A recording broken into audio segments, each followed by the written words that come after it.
I got to be honest with you. I have the luckiest job in the world because I get to meet some of the most fascinating, interesting, and successful people, and I get to bring them onto the Ripple Effect podcast for you. That is the case with this one connection that I have, I'll say, fostered, cultivated over the course of the last 10 plus years. I met Randi Zucker through another avenue that she was pursuing professionally many years ago. We just struck up kind of this online friendship. We've never met in person. We've never actually been on a Zoom, which is sort of surprising. But I stay in contact with her through social media. She stays in contact with me. And we have always been like this kind of pseudo supporter for one another. And so when our schedules aligned and she finally agreed to be a part of the Ripple Effect podcast, it was like the ripple came home finally. It was like a full circle moment for me because I have been so anxious to have this amazing entrepreneur on. Randi Zucker, along with her husband, have built a, let's just call it a real estate empire. You call it what it is, right? She has done an amazing job building a very unique approach to building wealth and creating opportunity through real estate investment. They have a very unique approach to how and what they've gone to do in the marketplace. And that has seen them not only build a nice little nest egg for themselves and their business in residential, but they have expanded out into other commercial avenues, including now owning 3 different boutique hotels. She is a hustler. She is someone that knows what to do to get things done, and she is not afraid of the hard work that is necessary to make it happen. I can't begin to tell you how excited I am to have her on the Ripple Effect podcast. Enough talking. Let's get into the rippling with Randi Zucker.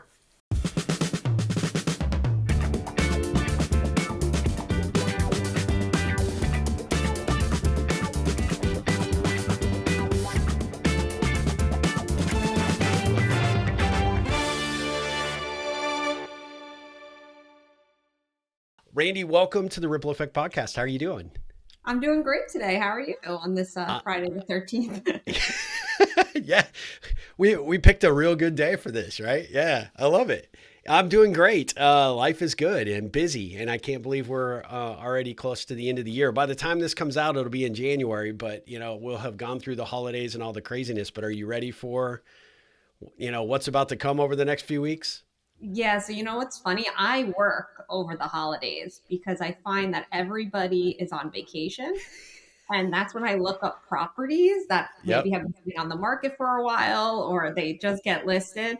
And that's when you can just swoop right in and make your offers. We've done that every single year for years now. It works like a charm. Oh, that's awesome. What a great strategy. I love that. I said in your introduction, I don't know if you even know this, but you know how long we've actually known each other purely on kind of social? You were back at Gen Connect back when we first connected in 2010. And I was mentioning in your intro that we've never actually done a video call. We've never Zoomed, but we've, always had sort of this interaction via Twitter and other social platforms. And I'm just so grateful that we could bring this full circle and finally get you on the show. And see how that works. We've been in each other's network for so many years, and now something has happened as a result of it. Absolutely. Well, so by way of just introducing you to our audience, give us a little bit of your background, because I know you are a badass entrepreneur, and I'm so excited to learn more about the book and the work that you're doing today. But maybe give us just a little sense of your entrepreneurial journey, if you don't mind. Yeah, so it's funny today I'm in real estate investment solely that's my bread and butter, but my background was really in internet marketing, web development, e-commerce. I worked with a number of startups and very well-known people like yourself. I also did work for Mo Vaughn of the Boston Red Sox, Yeah. Whoopi Goldberg of The View, and really I had such amazing mentors as a result of that. I learned so much from Mo Vaughn. He always said preparation is the key to success. Yep. So I was very fortunate that I got to have these amazing relationships and I was helping them build up their website presence. I was really good with web design and user experience and helping to train teams. I had interns at one point that were double my age. But as time grew, and as I was starting a family, we were flipping houses on the side. It was a side hustle for me and my husband during all of these years when I was in web development. I've been flipping Yep. houses for the last 15 years. That really started to become more of a passion for me. And I also was starting to see that I could set up my family for success following that career path versus the career path that I was currently taking. Yeah.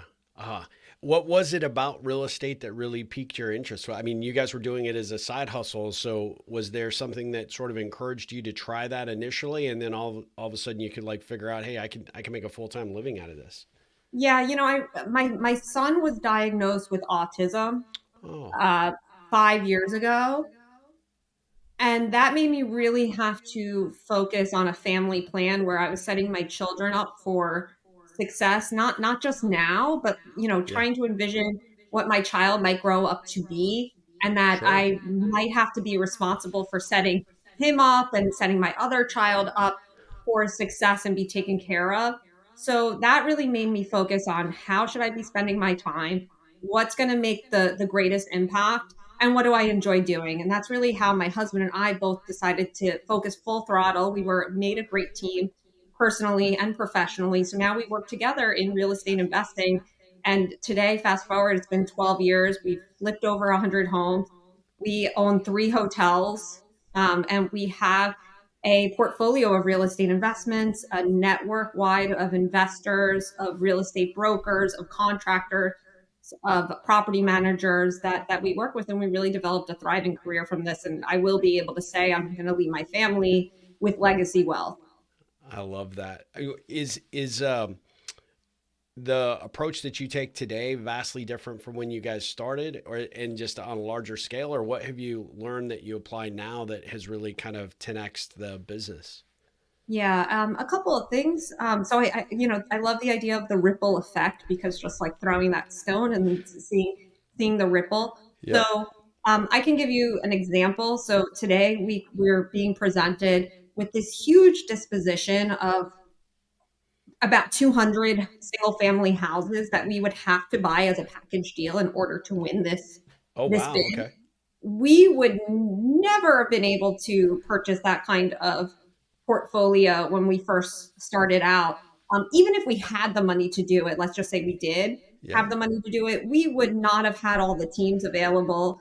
We wouldn't know what we were doing.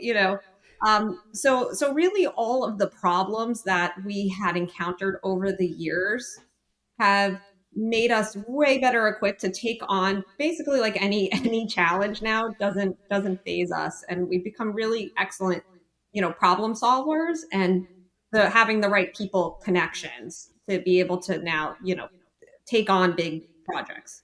You don't run from them. Now you're looking for them, right? Yeah, that's awesome. Well, I I'm curious, from my own perspective, like how does a deal like that come together? I think for the average listener who is trying to think like, well, wow, you go from like flipping homes to now, you're pulling in this package deal of 200 plus homes.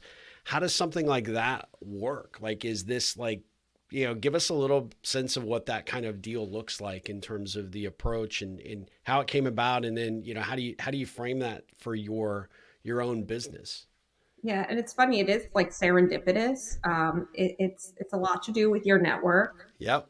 um, and putting yourself in those situations and expressing what you do and what your goals are and what you're able to achieve. So every introduction is important. So when we go to conferences or if I'm speaking to you, telling people who you're looking for, what you're able to achieve. And really this started, an old college buddy has now been following us on social media, and gave us a call, and they wanted us to invest in a business that wasn't necessarily the right fit for us, but we told Yeah. them what we were doing.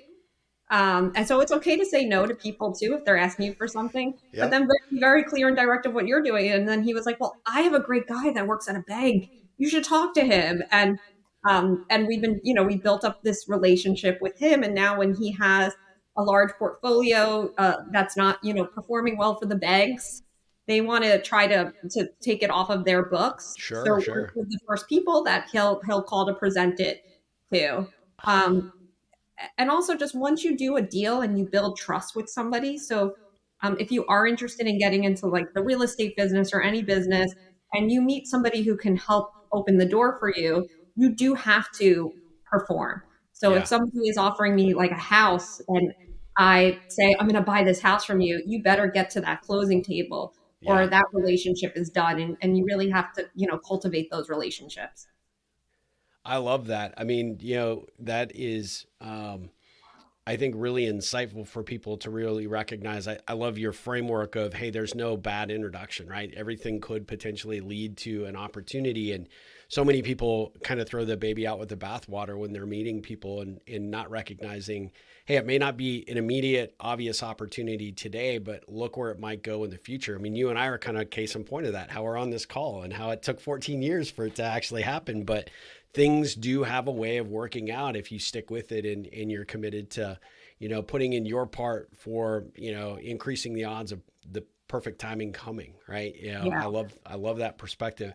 We have a lot of entrepreneurs that tune into this podcast just because of the wide variety of folks that I kind of expose them to. And I know there are a lot of people that are actually looking at, hey, either starting something separate or maybe leaving corporate America and deciding, hey, I want to go out and do something.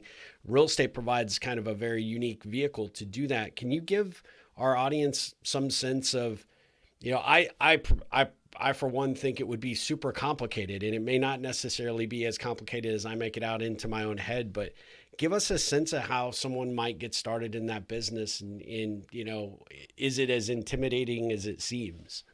Yeah, that's fun. So my husband and I, we started a program called 10-Minute Mogul. So what we've done is broken down getting into the real estate investment business into 10-minute increments. So things that you could start doing 10 minutes a day Yeah. if you are interested. So I mean, I did start this as a side hustle. So I think one of the first things I would do is go on to Zillow, and I would first stay close in your own backyard Sure. and look up sold properties within a price range that you would kind of be comfortable to spend as your first investment, and find the agents, the listing agent and the selling agent, and start calling up these people and tell them what markets you're interested in. Tell them you want, a fixer upper, 2-bedroom condo. Ask them to get on their list, get Yep. under their radar, build those relationships first with the agents.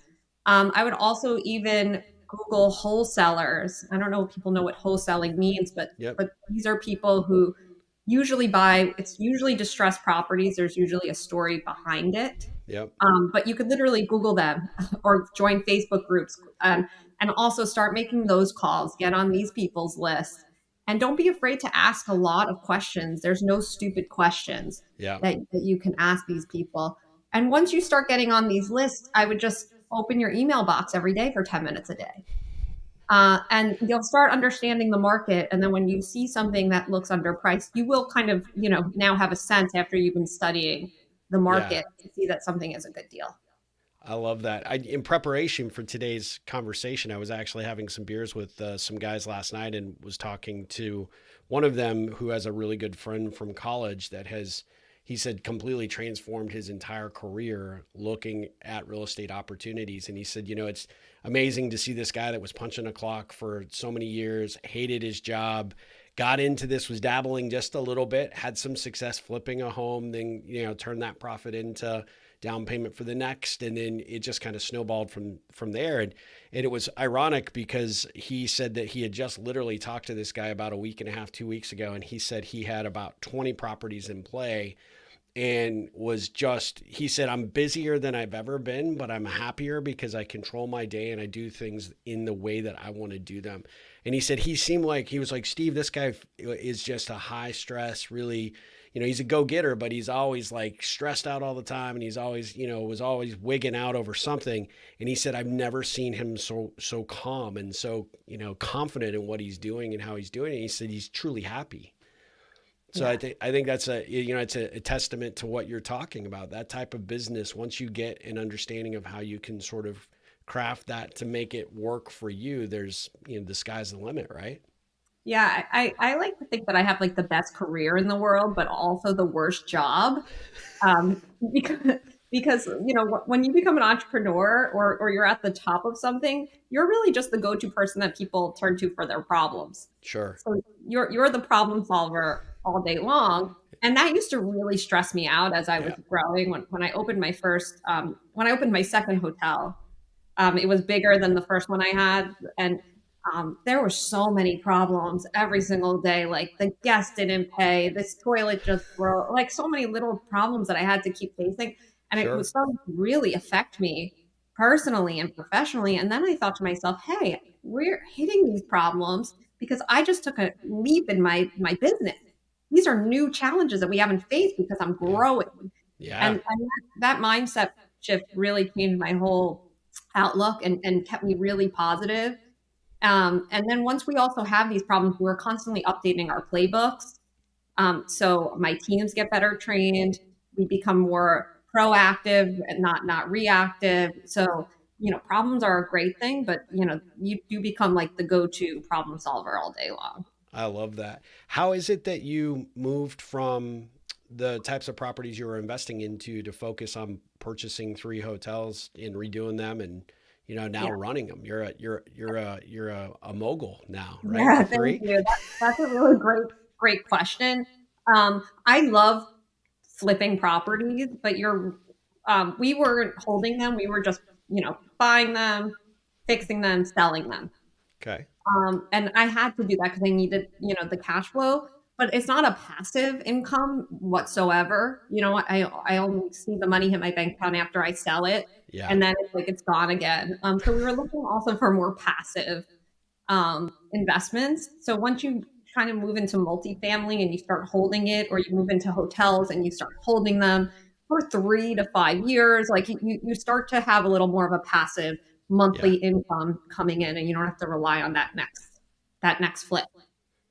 What's the best part of being in the hotel space? The best part is you get to see guests enjoy your hard work, which is so awesome, and Yep. you're there to provide them some of the happiest moments. Like, people might save up for a year or 2 years to take that vacation, and I'm providing that home for them. It's such a rewarding experience when I see the reviews come in or I see photos of people vacationing at my properties. I love that. Yeah, and I think it, and I've had an opportunity to speak at different associations for that space, and it's really interesting to get people to switch their mindset from this is a transaction, a relationship business. If you do a great job and you make that experience phenomenal, not only the next time do they come when they come to that town are they going to stay there, but they will tell everybody about it, especially now with social media and being able to put things on Instagram or TikTok. I mean, the potential for exposure is so much different than it maybe was even 10 years ago, right?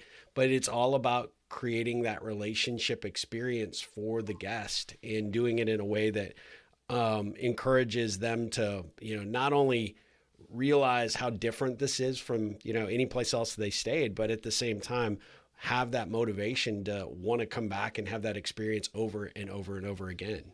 Yeah, my heart melts when I get a repeat visitor. I And we love give out that. discount codes and incentives too to get them to come back. But that's the best feeling in the world. So I know my audience will be curious, but can you give us, sort of an idea of the hotels, where they are, and then I assume probably made them a little bit different experience with each of them. Yeah, yeah. So I have one in Singer Island, which is Palm Beach, Florida, Okay. and it's right off the beach. So you want to keep in mind your location and who you're trying to attract.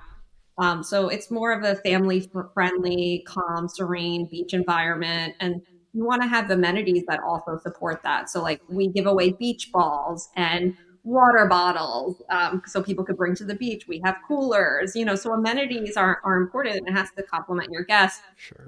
I also have a place in Clearwater Beach, Florida, and that's on a very busy street.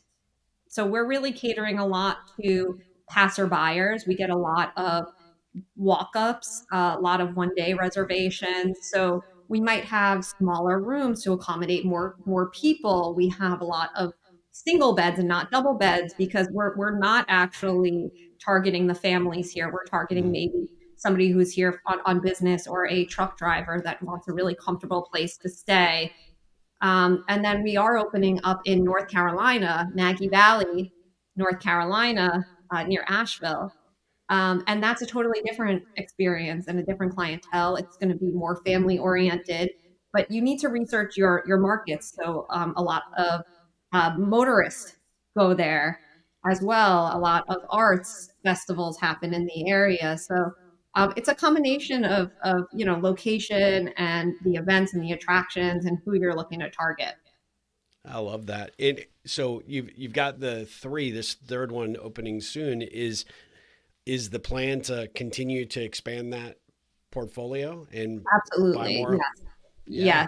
Yes, and diversify your investments as well. So I'm not looking to buy another hotel anytime soon. I'd rather we're looking at land development, new construction. We purchased some land in Central Florida, and we're working with a construction company to develop affordable housing Oh, wow. there. Yeah, homes go under like $300,000, brand new Okay. construction, which is very affordable for the Florida market. So my Yeah. advice too is to you should diversify your investments. I wouldn't just have all houses anywhere. I wouldn't just have hotels. I think it's important to stay diversified.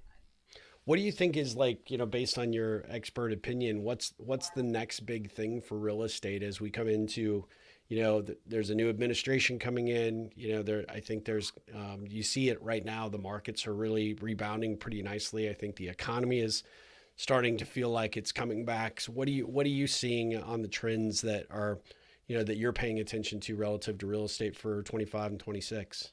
Yeah, it's a great question. I think this has been a very odd year. I think a lot of people are still sitting on the sidelines. People aren't listing their houses, people aren't moving. The age that people are purchasing, they're purchasing much later in life. Yep. I do think that'll come down, but I think it's going to take a couple of years. Us personally, we're looking into EB5 projects, which actually involve getting foreign money to invest in Mm, your projects and helping them in exchange they will get a green card, so they're investing in the economy and helping us build jobs. I okay. think that will increase with the Trump administration because they're going to have stricter regulations with internationals coming here, and it's Yep. a simpler way for internationals to invest in our economy and get their green card. So that's kind of what we're looking at. But I do hope that we start to see more action. It's been a pretty sleepy housing market in general. Is is the future for you guys always going to be in the housing space or in the hotel space, or do you think you'll venture into commercial or mixed use kind of opportunities? Yeah, I think we will be venturing into the commercial and mixed use opportunities. Again, I always just you should always diversify your investments. Like think of it how you would like if you're working in the stock market. Yep. You're not going to put all your eggs in Apple stock. So I love that. And well, one of my good friends is Joe Williams, one of the founders of Keller Williams. And, I know for him, one of the things that he says, his rule is, looking for opportunities that are, that may not make sense today, but make sense in the future, right? Getting out ahead of that, that future curve. And, he's accumulated obviously a crazy amount of wealth doing what he's done. But the thing that he likes is he's like, when we spend time, we'll go have lunch and, enjoy some barbecue together. And he'll be like, yeah, it's just it's great to look at this company and what we've done with it. It's fantastic, but I really that doesn't thrill me as much as the deal, right? The finding that one little needle in a haystack deal that really you could just see his eyes just light up, much like yours, right? When you're mhm. talking about your business and the enthusiasm for it, and it's that thrill of the chase and the hunt, and and then being able to do something with it. I know for him, he's moved more in the commercial side, but he just loves trying to find areas of opportunity that nobody else is looking for. Yeah, that's a key to success right there. I love that. So let me, tell us a little bit more about the 10-minute mogul. I mean, I want to know, like, I have to imagine between you and Adam, that this is probably your genius of putting this thing together, because it seems like a social, something that people can learn about on the website and through social media hooks, but that literally 10 minutes invested a day can get you on a new career path. So tell us about that. Yeah, and it's funny. A lot of people say that they for their second life they want to become Adam because he just is that type of guy where you'll see like laying in the hammock reading a book. Uh huh. He really does live that 10-minute mogul philosophy, but it's really prioritizing your time so you could focus on the high impact activities and finding your network to outsource the rest. Yep. And that's really what we teach people because real estate, like what you said, to get into it sounds like a very big idea. Yeah. So we really try to break down the simplicity of it, as simple as spending that 10 minutes on the phone with brokers, spending that 10 minutes checking your emails for the listings, spending those 10 minutes to interview contractors. So we've broken down the steps that you would need to get started in real estate investing, or if you're a little more seasoned, into more simpler action steps. And that's really how I live my life. I'm constantly setting 10-minute timers for myself. Um, so I really stay hyper focused and prioritize my time and tasks. And I know what I should do first thing in the morning, which are my high impact activities. And I Yep. know like after lunch is when I'm going to do things like maybe even more personal items, like when I'll book my daughter's birthday party or I'll read, I'll scan, then I'll check my emails. Then, I'll respond to things that have been on the back burner. I love that. What is one thing, one tip that you might offer to the audience that if they just invested their time and focus in 10 minutes on that one thing, it could change and have that ripple effect in other capacities of their life or their work? Yeah, well, that's a really good question. I would say we have a test on the website, on the 10-minute mogul website, to find your power profile. So if you're not really sure what you're good at, I think it's important to kind of, it helps people kind of discover their power profile. Yeah. And then for the items that you're not good at, I would spend 10 minutes a day researching that. And if it's analytics, if it's numbers, I would pick up some books because I'm not great with numbers. So now I read more and more investment books. Yeah. And that would really be my first piece of advice is really to know your strengths and know your weaknesses and try to fill those weaknesses either through education or through the right network.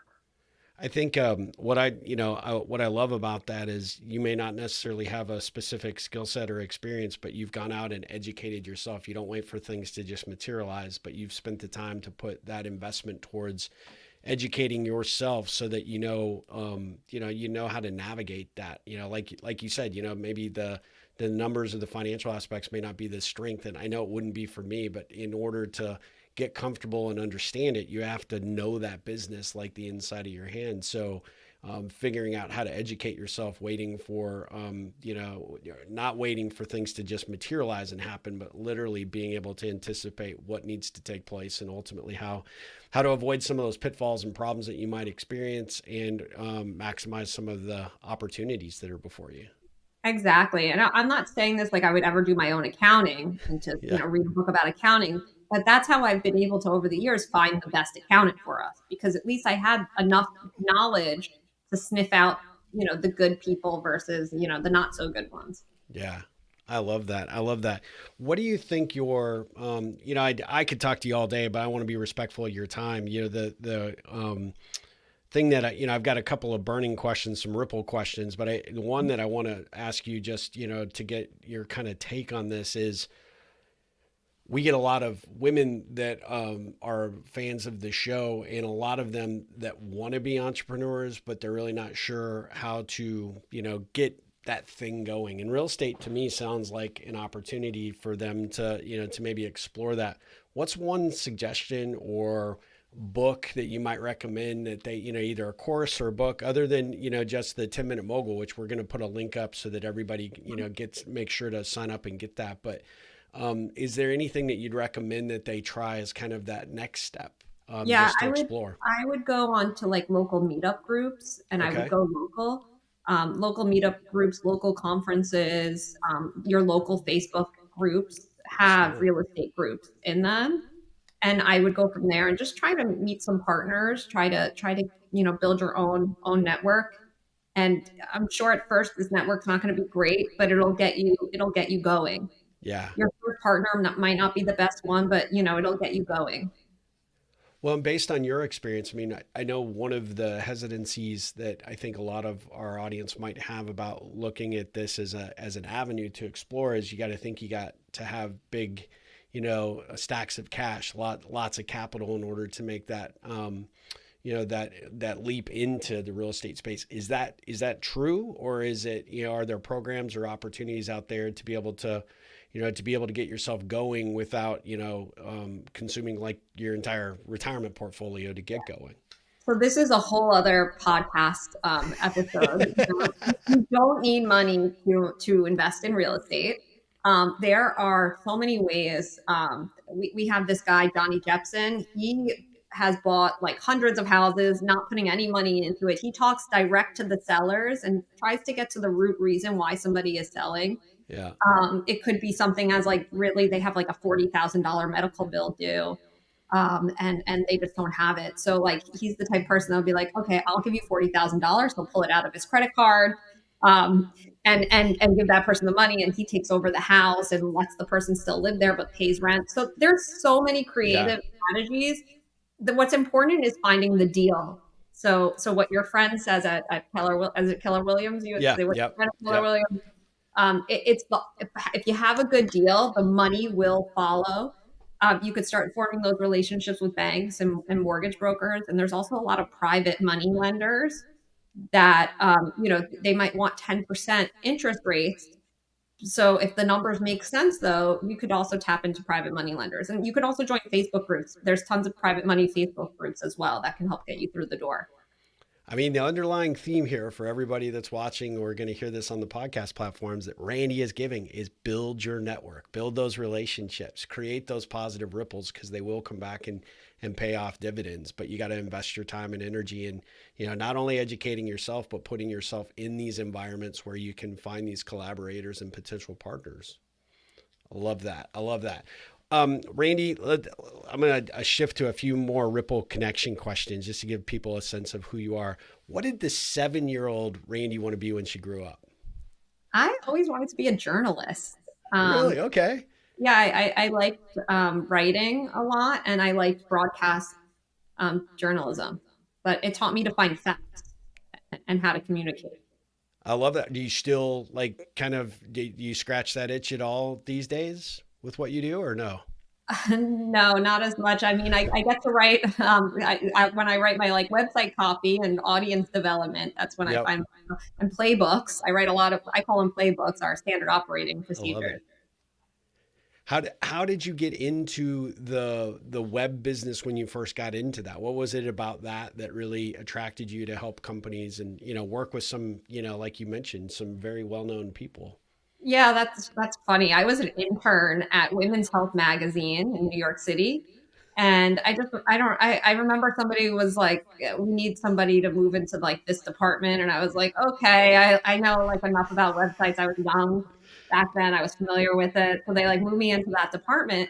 Um, and at first I was so unhappy because I wanted to be a journalist, a Yeah. more like print journalist. And it was actually the best transition in my entire life. It made me see things differently. Web development, you can tell stories in so many different ways. You can market something in so many Yeah. different ways more dynamically than being on print. So that's how I got into I web. love that. And when you think about like what your superpower is, what would you say that, that skill or, that part of your genius, what is that? Yeah, that's a great question. So my power profile, I like to call it, is manager.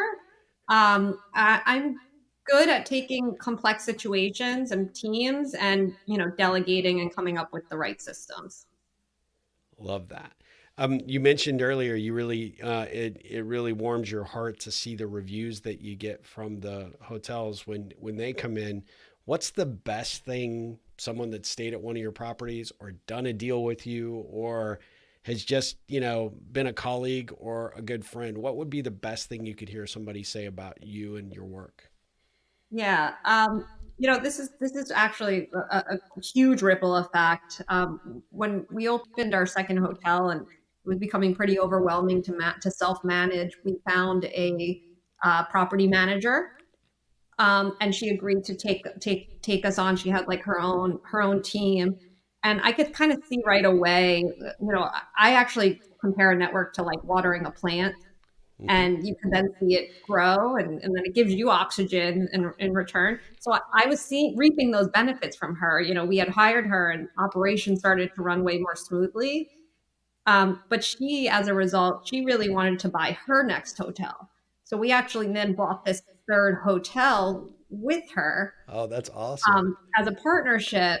So, and she's like, gosh, thank you so much. I always wanted to, like, so forming that relationship and helping her be able to then purchase her first hotel, but having her to become our property manager, it was a great connection, and it made me feel great because we helped her, and she feels great. She's helped us. So. Ah, I love that. That's a great story. What is the one thing that most people would be surprised to learn about what you do for a living? That's a good question. What's funny? It's like I've done it all. So like I'm not. You might see me and I'll look like I'm the janitor. Because I'm the kind of person. If I walk into one of my properties, I'll stop whatever I'm doing and Yeah, start cleaning like the windows. You know what yeah. I mean? Like, so I think that's kind of like an interesting fact about me. I'm not afraid to like get down and dirty. You're So a good entrepreneur in that regard. I mean, that the best entrepreneurs I know. I mean, they may be leading a meeting one minute and taking out the trash the next, right? exactly, that I is think me. that you and I definitely have that in common. What is the best thing working with Adam? Your husband. Yeah, we work amazing together. I think it's nice because I think actually professional development and personal development go hand in hand. Yep. So we have that mutual understanding of like, I know if we've had a great day, I know if we've had a rough day professionally. So it helps with our personal life, and Yep. we're just as organized in our personal life, and we've developed like playbooks for even our personal life, That's and awesome. we kind of run our personal life like how we do our professional life nowadays. Yeah. Oh, that's great. For someone that's out there that might be thinking about, hey, maybe this is a path I want to go. Maybe this is something I can do with my spouse or significant other. What cautionary tale might you give about working with your romantic partner in a business sense? Yeah. Yeah, I think having like separate time together too, because we'll be together so much. Yeah. So I think it's important to set time aside to have, separate lives, and then also set time aside to have a date night, Yeah. where you do not talk about work whatsoever. Work is off the table. That's good. That's great advice. I mentioned earlier we have a lot of women that are either running their own thing or considering running their own thing. What advice would you give to those female entrepreneurs or one-upreneurs that are out there? Um, I often find that I'm not always taken seriously. So I've had to That's develop over. legitimately hard to believe. I mean, you are a rock star. Thank you. I don't know. Some people have a hard time taking advice from women. I don't know if it's somehow how somebody was raised. I mean, just sometimes I am not always taken seriously. So Ah, my advice is to really not get discouraged about it. You need to really learn how to tap into people. You need to learn what's motivating somebody and what their driver is, and always approach that person, with that matter. So you have to nurture every relationship and get into their psyche a little bit in order yeah. to fully communicate and be able to hit like that person over the head. I like that. I like that a lot. If you were given an opportunity to put a message on a billboard that everybody saw on the way into work or on their way home at night, what would your advice be that would be on the billboard? Oh my God. Well, professionally, it would be what the Keller Williams guy is like. Call me if you have a deal. Call me because it's all about the deal. Yeah. I don't really, but honestly, I would put like be kind to people. I think that's like, the simple manners is like, and showing kindness, I think is so important. So really, I would put like be kind I to people. love that. I love that. Um, Last couple of questions. You kind of touched on this at the very beginning, but maybe just explain one more time for us. When you hear the term ripple effect, what does that mean to you? Yeah, I think of like every small action has reactions. And being kind to somebody, karma, I think everything does have that ripple effect and it eventually comes back to you also. Yep, absolutely, 100% agree. And what ripple can I be looking to create for you? Doing this was a ripple enough for me. Being on this podcast, I'm completely honored. Thank you so much, Steve. Oh, yeah, the honor is all mine. I'm such a huge fan of yours. I mean, you are a really kick-ass person, and I'm so grateful to know you. I hope we can continue, maybe, even without recording, just, maybe, syncing up on, Zoom, from time to time. And there's people that come into your life that, and I mentioned this in your intro, that you don't know where or why they're there, but you'll never know if you don't explore it and continue to pursue it. And even though, we haven't actually met in person or been face to face on a call, the you provide so much value out there in the world, and I'm just so grateful that we've been able to stay in contact all this time. So before I let you go, tell everybody how they can learn more about what you're doing with the 10-minute mogul. Anything that you'd like to share in terms of links, websites, maybe your properties that they might want to check out and come stay at. Yeah, you can go to 10minutemogul.com. It has links to everything on there. Perfect. You can follow me on Instagram too at Randi Zucker. Okay, cool. And the properties, you have Yeah. websites for Um, those? yes, Isla Palma, Singer Island, um, Palm Cove Motel, and Stay Three Pines. Nice. And that one in North Carolina is opening when? It's opening soon. We did get hit with two hurricanes Yeah. over there. When you said Asheville, I was like, oh gosh. Yeah, Hopefully. yeah, we're Western North Carolina area, so Maggie Valley got hit really bad. We will need your tourism. That whole town is suffering. Yeah. So, I suggest people should go there right now, even though I'm not open, because they're Yeah. great people over there. There's a lot to do. You're right next to the Blue Ridge Mountains. Yeah. It's, believe it or not, we've had, because I'm in Austin. Where are you today? Like, where do you I'm live? in Boca Raton, Okay. Florida. Okay. Yeah. I thought it was Florida. I think when we originally met, you were in New York, right? Hmm. At the time. Yeah. So, but we've had a lot of people leaving Austin to go to North Carolina. In fact, one of our Ripplers moved to Asheville literally about 14 days before the hurricane hit, right? Just closed on the house and then got wiped out. It was just horrible. So I agree with you. And the more money we can pour into that environment from a tourist perspective, I think is really, really needed. And they're open. I mean, there's places that are, that they're recovering pretty quickly, but at the same time, they definitely need our help for sure. So great reminder there for sure.